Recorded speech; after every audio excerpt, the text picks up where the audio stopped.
Hey, welcome back to the channel. Welcome back to the show. In this video, I want to talk to you about the biggest bottleneck inside of your business. Let's go.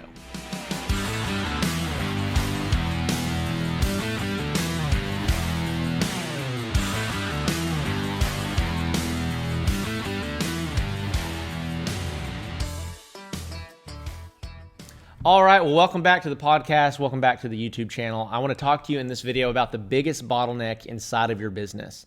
Now, I want to start by just saying that all that business is identifying and solving problems. That's what you do as a business owner. You're a chief problem solver. You're not necessarily a CEO, CMO. You are solving problems. So you're solving the problems of your customer base, your client base, and then you're solving your own internal problems, okay? And so there are bottlenecks everywhere inside of our businesses. There's bottlenecks in the way that we communicate with customers. There's bottlenecks inside of how we handle potential leads. There's bottlenecks inside of how we make our products. But I want to talk to you today specifically about the single greatest bottleneck in your company that's hindering you from growing, that's keeping you at the same size that you currently are. Okay, you ready? You ready? You ready? It's you. You are the greatest bottleneck inside of your company. Well, Zach, that's offensive. Well, I'm sorry. It is kind of offensive. It kind of hurt my feelings too the first time I heard it, and I apologize. But we have to understand that most of the time, 98% of the time, our business is not growing because of our limiting beliefs, because of our limited skill sets, et cetera, et cetera, et cetera. So I want to talk about that. Okay, you are the biggest bottleneck, and here's why. Number one is you don't think big enough. You don't think big enough. You thought that you just wanted to get to X amount of dollars per month, and then once you got to X amount of dollars per month, all your problems would be solved. Sometimes that's the case, and sometimes you need to stay there, but most of the time it's not. And so most of the time what we don't factor in is that when we get to X amount of dollars per month, that we also increased our costs. You know, maybe we had to bring on some help. Maybe we're not as efficient as we could be, and we're not as profitable as we hoped we would be, okay? So most of the time, we as business owners just simply don't think big enough, okay? We don't dream big enough. I want you to think for a moment about the beginning of Apple. I want you to think for a moment about the beginning of Google, the beginning of Amazon. All those guys started in their garage. They were small beginnings. What's beautiful about all those companies is that they're the monsters that they are today because somebody was willing to dream bigger and really push the envelope when it came to excellence, okay? Now, obviously, those are all like revolutionary products and services, but there's no reason that we can't do the same thing inside of our niche, inside of our industry. There's nothing that says you can't have $1 million a year business. There's no reason that you can't have $1 million a year business. There's no reason that you can't have a $500,000 a year business. There's no reason that you can't make six figures doing what you're doing.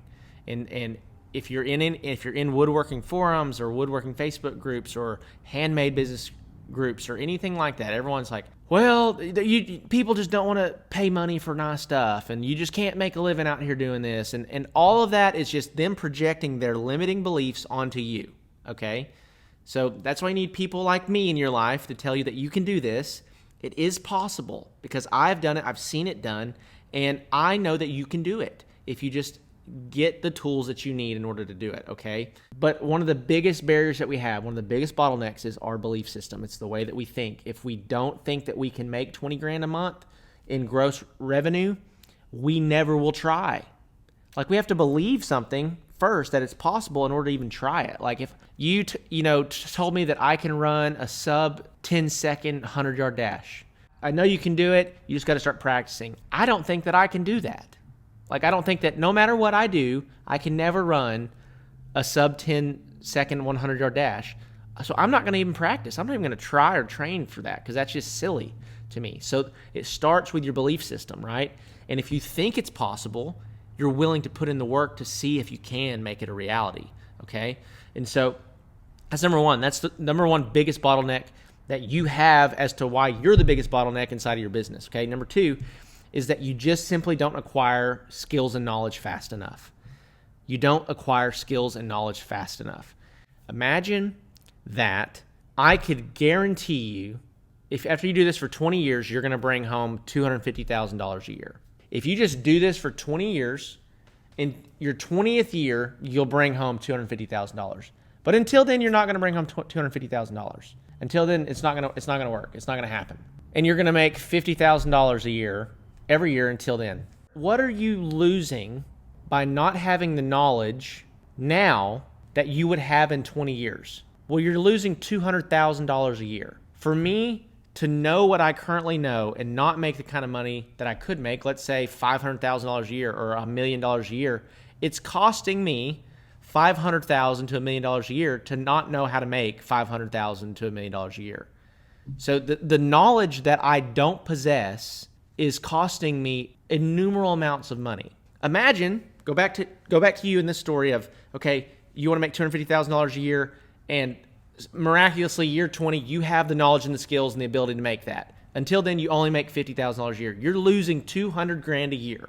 So imagine for a moment that you would invest $10,000 every single year to acquire another $10,000 in bring home revenue.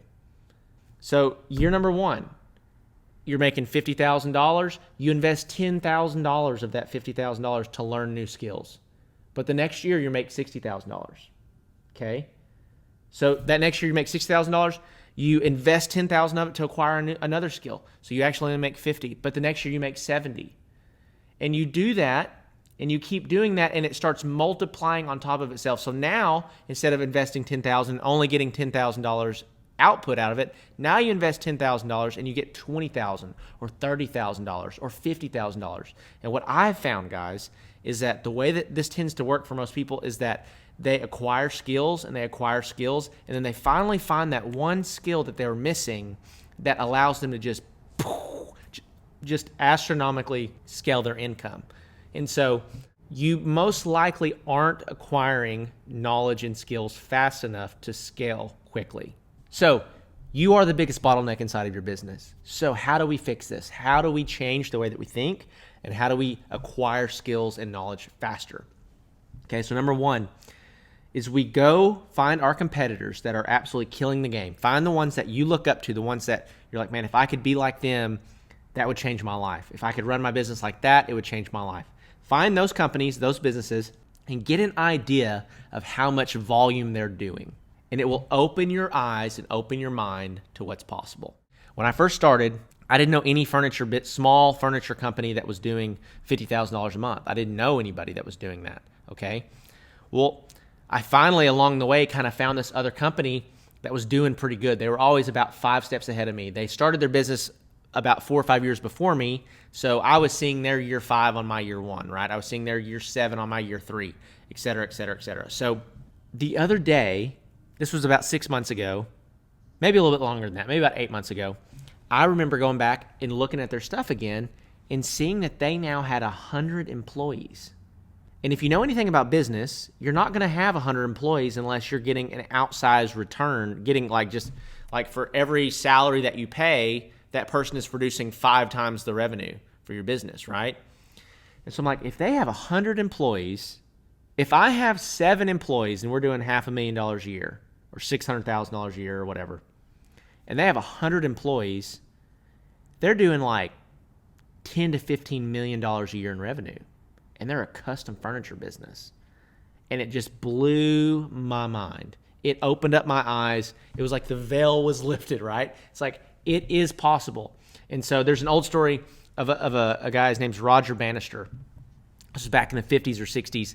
And it was when everyone was trying to break the 4-minute mile running. People believed, doctors, like coaches, like everyone believed that like it was physically impossible for a human to run a mile faster than 4 minutes. Like it can't be done, can't break a 4-minute mile. Well, Roger Bannister broke the 4-minute mile.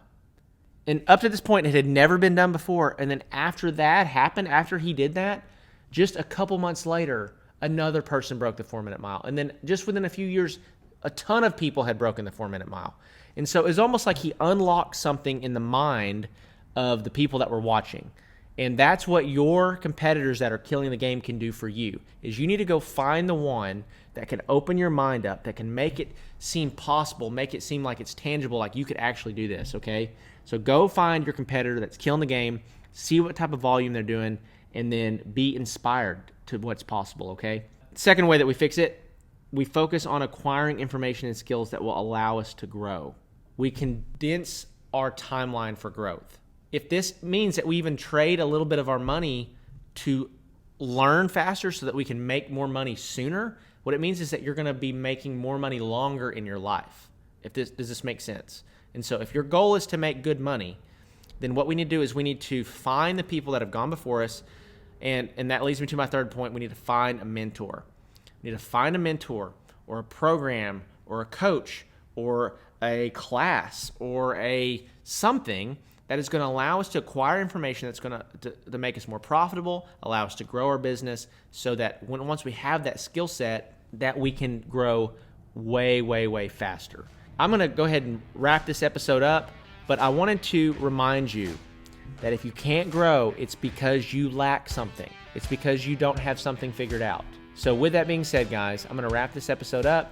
Thank you so much for your time and your attention. Be sure to subscribe, and I'll see you in the next one.